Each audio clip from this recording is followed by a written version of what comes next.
Flexible Dieting for Maximum Fat Loss. Before you close this ebook down and think I'm about to throw another fad plan or restrictive diet on you, give me a few minutes to show you a way you can eat that not only helps you lose fat fast, but does so in a way where you don't need to ban any of your favorite foods. As you might have guessed from earlier, we want a sustainable, healthy, tasty approach to dieting, and one that doesn't lead to extreme hunger or binge eating. Despite what you've been told about cutting carbs, banning gluten, dairy products, and sugar, or even adopting a raw food approach, there is a way to get the body of your dreams with virtually no sacrifice. The way we'll do this is by following a scientific, evidence-based method of eating. Calories, the queen of weight loss. We ran through calories earlier, but let's go even more in depth. Calories are the main factor in whether you lose or gain weight and fat. If you eat fewer than you burn, you lose weight. And if you eat more than you burn, you'll gain weight. Therefore, before considering anything else, you need to work out how many calories you should be consuming. This isn't nearly as difficult as you might have been led to believe, however. All you need to do is take your body weight in pounds and multiply it between 10 and 12. This is known as your activity factor. Highly active women should pick the number 12. If you train 5 or 6 times a week, then this is you. You'll also be a 12 if you train 3 to 4 times but have a job where you're on your feet all day, or you're just busy and rushing around in general with little time to sit down. If you train 4 to 5 times a week, or you train 2 to 3 times and have an active lifestyle, you'll be an 11. For those of you who only train a couple times every week, you'll be a 10. Once you've worked out your activity factor, you then multiply your body weight in pounds by it. Got that? We'll run through some examples in a little while when we've gone through a bit more information. The power of protein. After calories, protein is the next critical component to suss out. The reason why protein matters so much is because it's essential for building and maintaining muscle. Again, while building muscle and getting bigger won't necessarily be your aim, having a little more lean mass is such a huge help for speeding up your fat loss, and also ensures you don't look skinny and drawn out when you diet down and lose body fat. Protein's second benefit is its thermogenic effect. Protein digests fairly slowly, which means that it keeps you feeling fuller for longer, and also burns extra calories during the digestion process. Ideally, your daily protein intake should be around 1 gram per pound. However, if you're not used to eating a higher protein intake, then you may wish to start a little lower at around 0.7 grams per pound. The typical Western diet is low in protein, and so jumping straight to 1 gram per pound could be a tall order. So aim for 0.7 grams per pound, but feel free to go up to the magical 1 gram per pound mark if you're able to. There's a big myth circulating that says protein will make women big and bulky, but working out where this misinformation came from is as confusing as the myth itself. Protein on its own won't make you bulk up, and even when combined with lifting weights, as we discussed earlier, there's no need to worry about getting huge, purely for the fact that to get bodybuilder big, you need to be training specifically to look like that, as well as eating a very high calorie intake and potentially taking performance-enhancing drugs too. Basically, don't worry. You might have also heard that too much protein is bad for your liver, your kidneys, or just your general health. Again, there's very little fact in this. All the studies that have shown this to be the case have been performed in people who already had issues with their organs, and actually, a slightly higher protein intake can be beneficial for bone growth, preventing osteoporosis and aiding general health, as well as muscle repair, fat burning, and blunting your hunger. Carbs and fats aren't the enemy. Carbs and fats have got a bad rap recently. If the media and magazines haven't been demonizing one, it's been the other. Thing is, you need both carbs and fats to diet effectively, lose fat quickly, and protect your energy levels and your health. Despite the negative name, fats have an important role, as they aid your body with producing hormones, so you need enough fat to support this. Carbs are your body's main source of energy, and while you don't want to go overboard with your carbohydrate intake, there's no need to go super low either. Doing so can actually massively increase cravings and have you feeling tired, lethargic, and irritable, so keep those carbs in. To work out how much fat and carbohydrate you need, we've actually got to do some math. Don't worry, it's pretty easy. First, you need to work out your calories. Let's say you're moderately active and weigh 135 pounds. 135 times 11 equals 1,485. Protein is at 0.7 grams per pound, so 135 times 0.7 equals 94.5 grams. We'll round this to 95. There are 4 calories per gram of protein, and 95 times 4 equals 380. This means 380 of your calories per day are going to protein. If we take that 380 away from 1,485, you get 1,105. This is the number of calories you should be getting per day from carbs and fats. How you divide this up is entirely your call, but with the method I'll outline for you in a moment, you'll see that you don't necessarily need to decide exactly how much to have of each, provided you hit roughly the right calorie amounts. First up, though, I want to show you a couple more examples. How to actually count. So far, I've just thrown some numbers at you, which I know makes everything super confusing, but here's where the magic happens. Plenty of women think that counting calories takes hours every day, or is a massive constraint on their time, but it absolutely isn't. In fact, it can take as little as 2 minutes per day using an app on your phone. One of the most popular apps is MyFitnessPal, so it would make sense for you to use that, though if you've experimented with others and prefer those, that's fine too. Now, whenever you eat something, you need to put it into MyFitnessPal. This might sound like it takes an age, but it doesn't. Let's say your breakfast was 2 poached eggs on a slice of whole grain toast with 1/2 an avocado and a medium non-fat latte. You just search for these in the app, input the amounts of the foods you had, and you'd see a running total of your day's calories and macronutrients so far.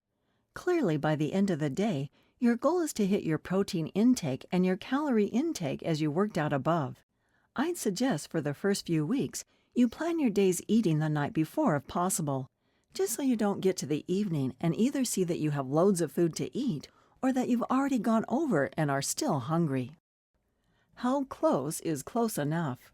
A common question is how close do you need to be? After all, 96 grams of protein or 1,511 calories can seem pretty specific. You need to be accurate, but there's no need to be perfect. Ideally, you'll hit at least 0.7 grams of protein per pound, if not 1 gram per pound, and get within 5% of your desired calorie intake. That means if you're shooting for, say, 1,420, then anywhere from around 1,350 and 1,490 is acceptable. That should make it a lot easier.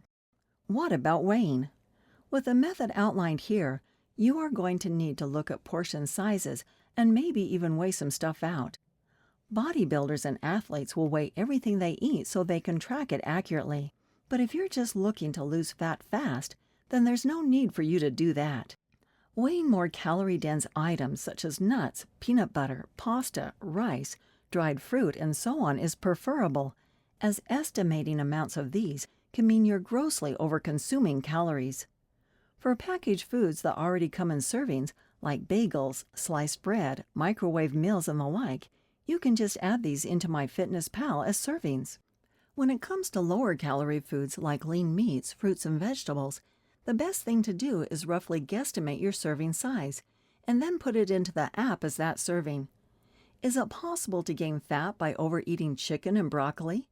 Yes, but the chances of that happening are about the same as me flying solo across the Atlantic on a kite. Hopefully you get the idea with this. In theory, the more accurate you are with tracking, weighing, and measuring, the better. But it shouldn't rule your life, and provided you're sensible with it, you'll be absolutely fine. This might be a small sacrifice, But remember, the beauty of dieting like this means that no food is ever off limits. If you want a glass of wine, pour yourself one, then input it into MyFitnessPal. Out for dinner with friends? No dramas.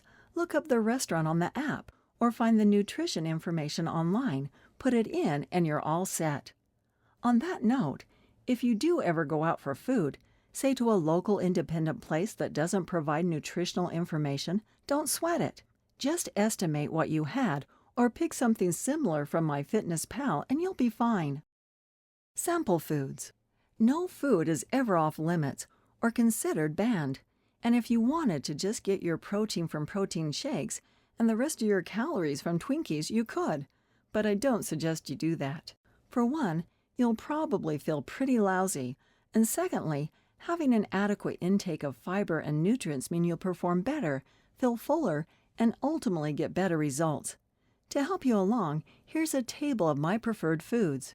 Aim to get the majority of your diet, say 80% from the foods listed, and the rest from other foods, including junk foods if desired. Accelerate your progress using nutrient timing. Have you ever wondered how when you eat affects your physique and your fat loss? Well, let me tell you, a lot of myths are often thrown around regarding nutrient timing, with perhaps the most common one being that you shouldn't eat carbs after 6 p.m. The science shows us that there's no proof to this whatsoever, but there is some interesting research regarding nutrient timing that you should take into account if you want the best results.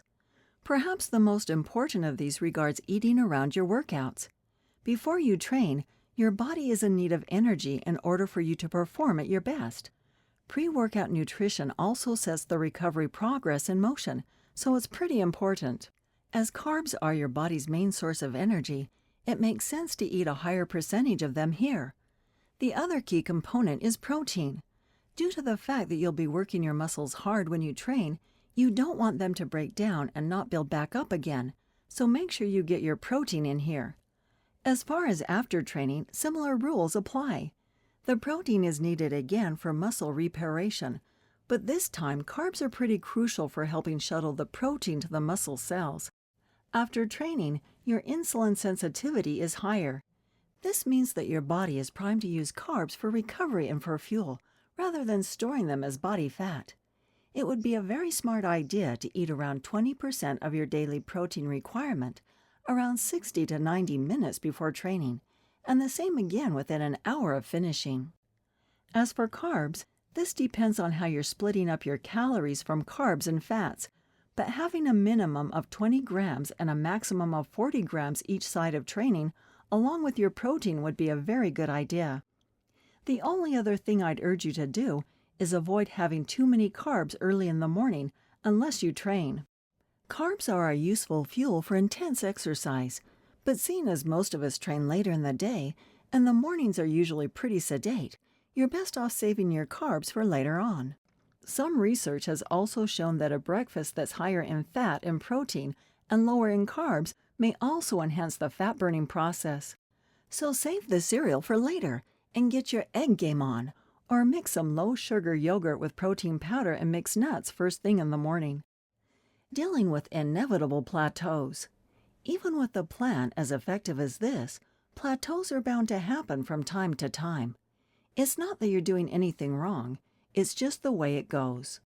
If you remember, we talked about how your metabolism adapts to extreme dieting earlier on. This is the same concept.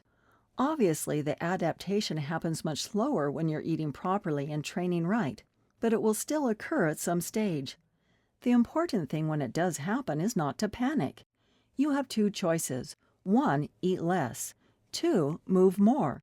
Now, neither of these tweaks have to be drastic, and actually, very small, subtle changes can yield big results.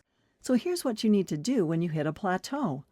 Oh, but firstly, remember that just because your weight isn't going down doesn't mean you're not making progress. Once a week, check your weight, your waist, hip, and thigh measurements, and take a photo of yourself in the mirror. If any of these, the weight measurements or photo, have improved, then you've not plateaued. You're still progressing, so don't change anything. Weight is particularly temperamental, so don't base all your achievements on that alone. If nothing seems different, then you probably have hit a slight roadblock, so you may need to try a few of these tactics. 1. Reduce calories by 50 per day. This drop is small, but it's enough to force your body to keep burning fat. Just drop your target by 50, then reassess next week. 2. Add an extra HIIT workout. You'll learn about those in just a minute. There you have it. Dieting can be simple, easy, and actually pretty tasty. Just do what we've outlined here by working out your calories and your protein, getting to grips with MyFitnessPal, weighing and measuring food when necessary, sorting out your nutrient timing, and finally, keeping an eye on your progress. If it sounds straightforward, then good, because that's exactly what it is. The real truth about weight loss. Despite the science being there to show us what really works,